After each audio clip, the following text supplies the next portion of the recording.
Have you ever asked five people for advice and gotten five completely different answers, all of which sound completely reasonable, and then left just feeling more confused? I think there's a structural problem to the way that people receive advice, and here's a story to illustrate. So, my friend Lily was signed to a big tech company, and she got a super exciting startup offer.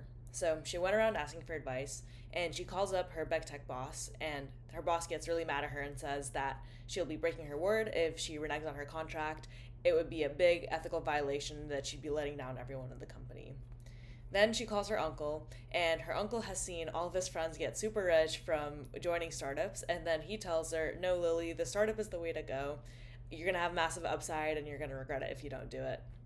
Then she calls her dad, and her dad says, "Lily, I know these are both really exciting opportunities, but I think that you should maximize for stability and your long term career growth. So the best thing to do is to go get a master's and keep a stable head right now." So I think all of these arguments sound completely reasonable, and my first initial gut instinct would be to try to figure out who's right. But I've realized now that that's not the best way to go about it, and if you understand where each person is coming from, you can actually get a full map of their responses and be able to go about this decision in a way that makes the most sense for you. The first person to do when evaluating advice is to ask yourself, what is the value that this person is trying to optimize for? So, Lily's boss is trying to optimize for ethics and holding your word, while her dad and her uncle are trying to maximize her future returns. So, if you already know which value you're trying to optimize about, just answering this question can cut through a lot of the noise.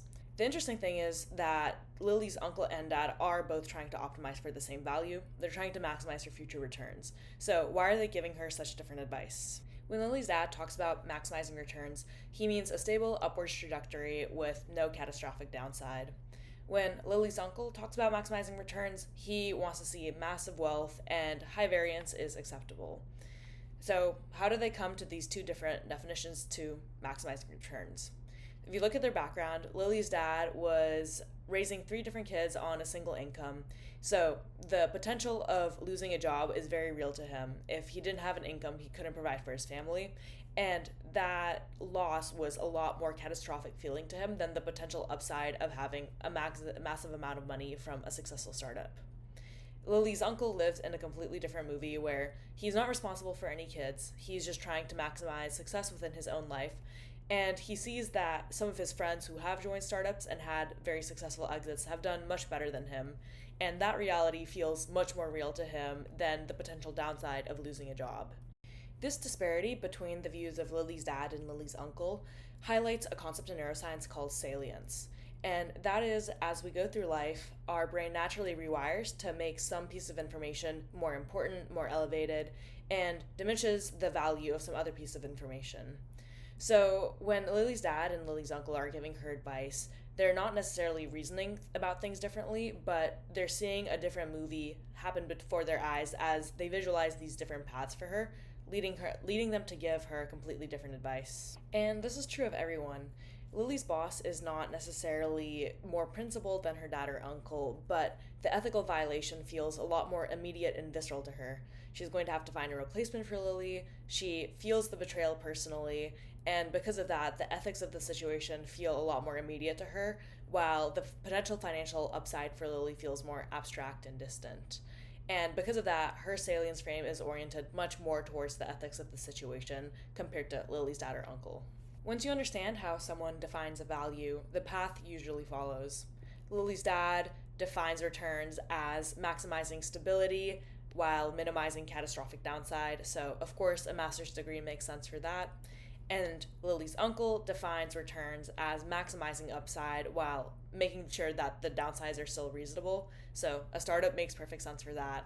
Neither of them are wrong. Both of them are just taking themselves with all of their life contexts and goals and putting themselves into Lily's shoes and telling her what decision they would have made for her. And I think that's the most important thing to understand about advice.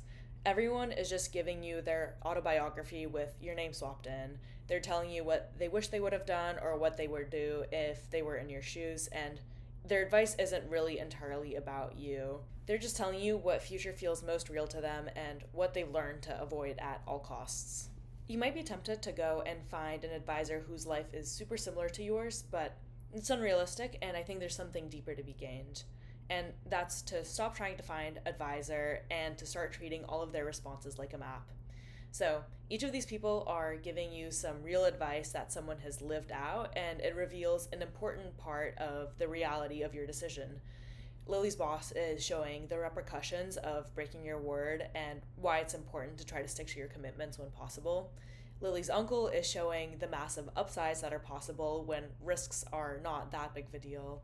And Lily's dad is showing what it looks like to live out a life where stability is really important and massive downsides are just one bad break away. The question isn't who's right, but rather, when you imagine all of these futures, which one feels the most like yours? Whose successes are something you really want and not just find theoretically attractive? And whose fears do you really resonate with and feel like you actually carry? Ultimately, the most important information advice gives you is not what to do, but the different outcomes that people have learned to see. And your job is to figure out which outcomes you see and which ones feel most true to you, and which future is the one that you really want for yourself.